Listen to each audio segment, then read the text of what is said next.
Hi, and thank you for tuning in to Noire Histoire. I'm Natasha, and in this episode, I'll be discussing The Sun Does Shine. The Sun Does Shine is an autobiography written by Anthony Ray Hinton about his life and experience as a wrongfully convicted man.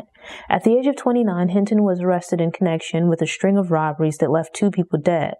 A poor black man living in Alabama, Hinton was unable to independently afford an attorney or mount a vigorous defense. Convicted and sentenced to death, Hinton would spend the next 28 years fighting for his freedom and his life. I have a deep interest in true crime, from both the investigation side as well as courtroom proceedings. I enjoy the analysis that goes into solving crimes and how it translates into an opportunity to learn about the legal justice system. They're great members of law enforcement and the justice system who do their jobs to ensure that not just victims, but also their families get justice. But the flip side of that coin is that there are also people who are not diligent and or bring their personal biases to work. And that reality should give us all pause, as years of a person's life, their very life to be accurate, can hang in the balance. Let's go ahead and get it out of the way for the beginning that I don't agree with the death penalty, regardless of the crime or circumstances. Given the chance, regardless of how small it might be, that an innocent person could be put to death, the death penalty should not be an option. A major factor is that the justice system isn't infallible. The history of the justice system makes it clear that it is not and has not been blind. In the case of Anthony Ray Hinton, we have a man who at 29 years old was accused of committing 2 violent murders and shooting a third person. He had no prior history of violence. Going into the justice system, Hinton looked around and saw that aside from the other prisoners, there was no one there that looked like him. Thus, he wasn't being charged or judged by a group of his peers. And given the history of Alabama, this wasn't a surprise. His arrest, conviction, and all the court proceedings were unfortunate, but not unexpected. In 1985, a string of fast food restaurant robberies began in Alabama, where 2 managers were murdered in the Birmingham area, and a third manager near Bessemer was shot but survived. At the time, Hinton was still living in his childhood home with his mother in a small nearby town. He was working overnight as a cleaner at a store where he was locked in from midnight to about 6 a.m. On the night of the Bessemer robbery, Hinton stated that he was miles away, locked in at work, as was the usual practice. But the Bessemer manager identified Hinton as the robber, which led to police picking him up from his mother's house. During a search of the home, police found an old gun that they alleged had been used in the shootings. Based on what I've learned from different stories about people in prison, it seems that a solid support system makes it easier for them to do their time. Yet many incarcerated people don't have solid support systems before they arrive in jail, and for others, their support system dwindles when they're serving long sentences. It's typically assumed that an incarcerated person's parents, especially their mother, would offer support during their sentence. That was the case with Hinton, as his mother was one of his strongest advocates. But most of his siblings had moved away in search of better opportunities long before his arrest. And sadly, some assumed that he was guilty, so they were unwilling to offer support. I believe 2 of his sisters, who had continued to live nearby, also stood by him, but I was most surprised that his best friend Lester offered the same degree of consistent support as his mother. There were several issues with his case, but once the police and prosecution deemed him guilty, lack of evidence or evidence to the contrary was not considered. Then, to make matters worse, he was assigned a legal aid attorney who didn't seem interested or committed to the case, although Hinton's life was at risk. I don't know what the going wage is or what the rate is for a private defense attorney, but Hinton explains that he overheard his attorney complaining about the fee that he was being paid. A lawyer who's used to being paid large amounts of money might not be, or most likely will not be, motivated to give a low-paying case his all. Thus, Hinton's lawyer failed to thoroughly cross-examine the prosecution's witnesses, didn't present evidence that was favorable to Hinton, and didn't hire qualified experts. Hinton was being railroaded and seemingly fighting the justice system without proper legal guidance or assistance. But his determination to advocate for himself and stand up in court to proclaim his innocence stuck with me. He struck a balance between showing respect for the victims and their families while reiterating his innocence. I would imagine that being in a courtroom is stressful, and it likely makes a lot of defendants nervous, especially if they're not wealthy or highly educated. It's admirable that even under these circumstances, when many would try to kowtow and make themselves small as possible, Hinton stood up and unapologetically spoke up for himself. Despite his passionate protests, Hinton was still convicted on a 10-2 decision and sentenced to death. Receiving the death penalty versus a life sentence was both a gift and a curse. Hinton would have to spend years living with the mental strain of possibly having an execution date handed down. But by being sentenced to death, a lengthy appeals process along with more legal resources became available. Hinton points out that part of the reason so many death penalty cases are reviewed and or overturned is that capital punishment cases typically receive more media attention and greater resources are offered to the accused, or in this case, the convicted. To a degree, the government and justice organizations provide those who have been convicted with better resources to mount a vigorous defense. It can take years, maybe even decades, for a person to be executed after being sentenced to death. This is because they typically have the right to exhaust all appeals before receiving an execution date. It's sadly ironic that Hinton had to be sentenced to death to receive adequate legal representation, or to put him in the realm of receiving it. This man, who would end up sitting in prison for almost 30 years of his life, was only spared because he was able to make contact with committed lawyers. Just imagine how many more cases would be overturned, or people that wouldn't be convicted, if all defendants were offered this high level of resources during their initial trial or while serving a non-death penalty sentence. Also, consider how differently things might have gone if Hinton was illiterate, had mental health issues, or was otherwise incapable of taking the initiative to reach out for legal help. What if he was simply unable to get anyone interested in his case? What would have happened then? Understandably, Hinton began his sentence as an angry man who was initially confused about being arrested and indicted for a crime that he didn't commit. The investigators and prosecution were looking for someone, really anyone, to convict and placed a higher priority on expediently closing the case rather than finding the real killer. And this persecution by the prosecution was further aided by his attorney providing ineffective counsel. We all know that we're going to die one day. And it's rough for some people with terminal illnesses to live with the knowledge that there's an anticipated time frame within which they will likely die. I can only imagine what it must feel like to sit on death row where you live in fear of receiving an execution date. While you might be in a cell by yourself, you're surrounded by other people with the same looming fate. And in the interim, you bear witness to other inmates being walked to the death chamber. This is torture and would create a struggle to maintain one's sanity. This court case didn't just cost him his freedom in the physical sense, but also relationships that he valued. At the time of his arrest, Hinton was dating a woman that he saw himself marrying and raising children with. But he asked her to move on with her life because he figured he would be in for a long fight, and it wouldn't be fair to ask her to put her life on hold. As a result, he missed out on getting married and having a family of his own.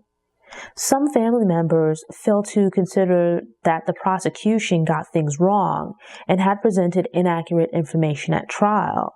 They too were swayed into believing that Hinton committed these crimes. This created a driving passion in Hinton to not just be released from prison, but to be exonerated. Yet, in fear of his words being used against him, he refused to speak to anyone in the prison, which included the guards and other prisoners. For a moment, amid his despair, he lost himself and turned away from his religion, something that usually gave him hope. Serving his time in this angry and closed-off manner was allowing the justice system to not just imprison his body, but also eat away at his soul. Eventually, Hinton changed his approach to serving his time in prison. Instead of just letting the time slip away, he began working on the development of his imagination. Thus, while he couldn't physically leave the prison, he could mentally transport himself to other places. This gave him a sense of freedom, and in doing so, he realized that it might be a good idea to share this skill with the other inmates. Hinton was feeling lonely and isolated, being away from his mother, best friend, church, and community. Regardless of how they came to be on death row, Hinton and the other men were there together. They were connected by this unique experience of facing the possibility of death while also seeing people walk off to the death chamber to be killed. Being in prison and having these thoughts constantly on your mind is overwhelming. The men were housed together in one section of the prison, but locked away in individual cells. One of the other prisoners suffers a tragic loss, with which the other men empathized, as they all had similar experiences or just understood what it's like to be locked away while dealing with such heavy problems. Hinton was affected by the man's grief and reached out to him, as did the other men. They're isolated, but the nature of the environment and being surrounded by other men makes them feel as though they must hide their feelings and vulnerability. Humans are social creatures, and though we're not always kind to each other, there is a desire or need to see and interact with other people. Despite whatever they might have done or whoever they might have been before they came to prison, the men became a support system for each other. They're effectively all in solitary confinement, so have limited contact with anyone else.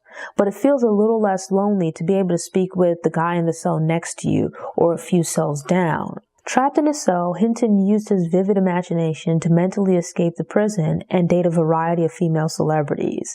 He developed the skill before he was arrested when he was feeling trapped by the lack of opportunities in his day-to-day life. Using his mind, he could imagine different places he might want to visit and things he might like to do.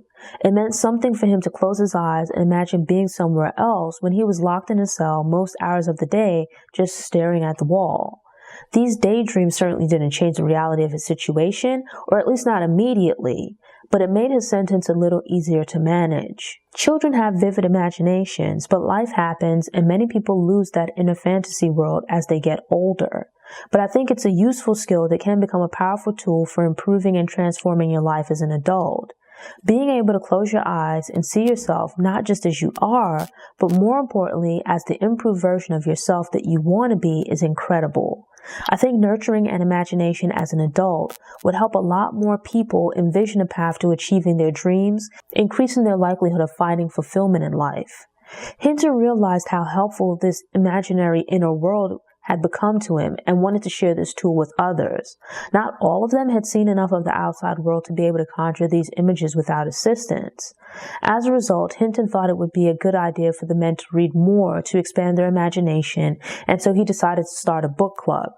The men came from different backgrounds, and some were well educated, while others had only completed a few grades of school, so their reading abilities varied accordingly. It seems that a lot of people who go to prison might not have read much before they're incarceration, but they start reading when they get to jail to pass the time. I found it surprising that at the time, the Bible was the only book allowed on death row. Inmates could visit and read in the library with limitations, but they couldn't take books back to their cells. I related to the sense of freedom that Hinton got from daydreaming and reading, as well as his desire to bond with other people over books. That's why I started Noire Histoire. I've always been an avid reader, but I was going through some personal and professional challenges a few years ago and came across a few books that really spoke to me. They certainly didn't solve all my problems, but it helped me to know that other people had gone through similar things and found a way out. I felt a great deal of inspiration and motivation in those books and wanted to share them with other people. The formation of Hinton's book club and how it played out was one of my favorite parts of the book. Literature is a creative form like art, music, film, etc. But unlike the other forms, you don't have to use your vision, hearing, or sense of touch to experience it. You read the words on a page, or in the case of Braille, feel the words. And once you get to the point of reading without needing to sound out words, speech and hearing become less important.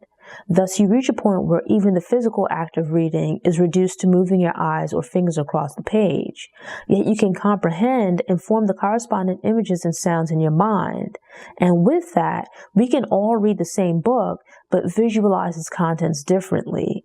Despite reading the same book, interpretations can vary widely. The prisoners were able to visit the law library once per week to read to better understand the law in general and their specific cases.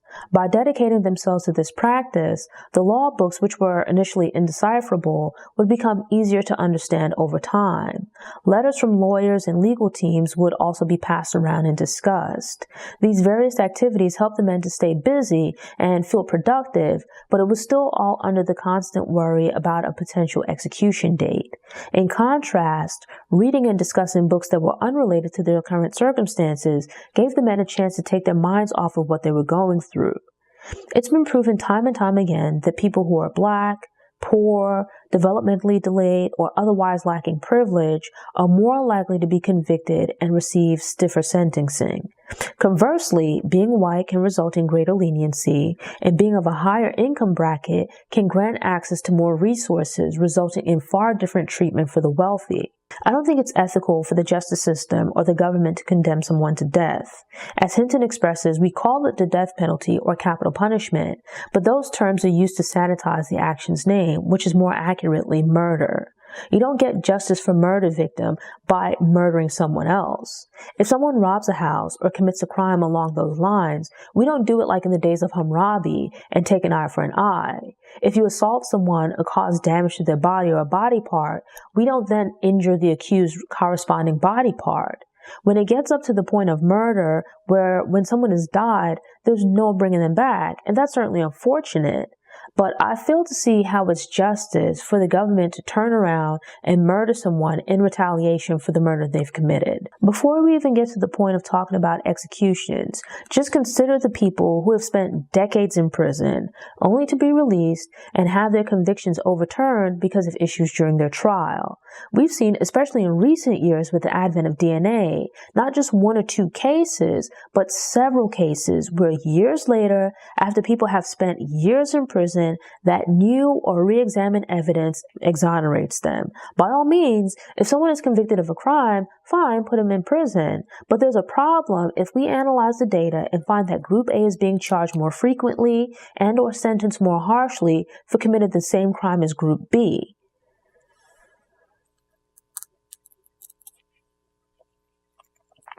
In instances where people are serving time, but there's no death penalty, should they be wrongly convicted, they can be released. They can't get back the time they served, but they should be compensated.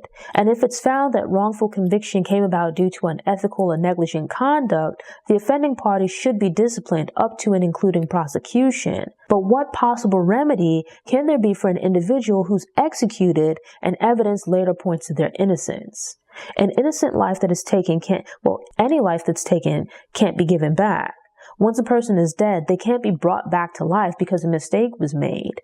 The consequences of an error with a death penalty conviction are high because a life, any human life, is irreplaceable. That should be all the explanation needed for not having the death penalty. With emotions running high and the victim's loved one wanting relief, the impulse of wanting vengeance is understandable. But we shouldn't allow emotions to dictate the legal response or decisions regarding punishment. And if justice is supposed to be blind, meaning everyone is subject to the same legal procedures, how can we as a society possibly allow emotions to make it okay for the system to murder someone in our name in retaliation for them committing a crime? The introduction to the book that was offered by Brian Stevenson provided a lot of really interesting context with regards to the reality of the justice system. He states that within the current justice system, a rich, guilty person has a better chance of getting off than an innocent person with a low or average income. Fortunately, at this point, it's different than it was in the past where all people were not guaranteed legal representation. Yet there's an obvious difference in the quality of the defense that a wealthy person can afford to mount versus what a low or middle income person can put together with a public defender. A key aspect of the contrast in the quality of a defense relates to the time lawyers can dedicate to a case. There's also a difference with regards to the ability to obtain expert witnesses, tests, and other resources. Then when you consider race, that adds another layer of complexity. To be clear, these are not opinions. These are facts based on years, decades at this point, of data and research. The Sun Does Shine offers some insight into capital punishment from both a legal standpoint as well as what it's like to live on death row.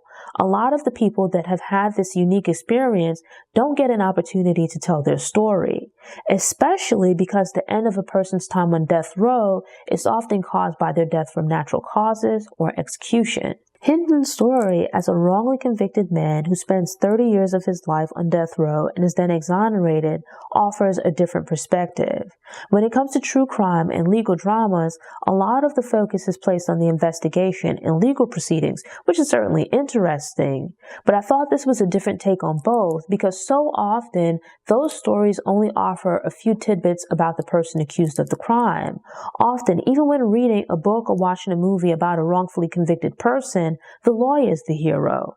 Yet here the story centers on Hinton, and you get to see the case through his eyes, letters from attorneys, and interactions with his different lawyers. It's tense as the appeals process and the possibility of Hinton receiving an execution date moves closer to becoming a reality.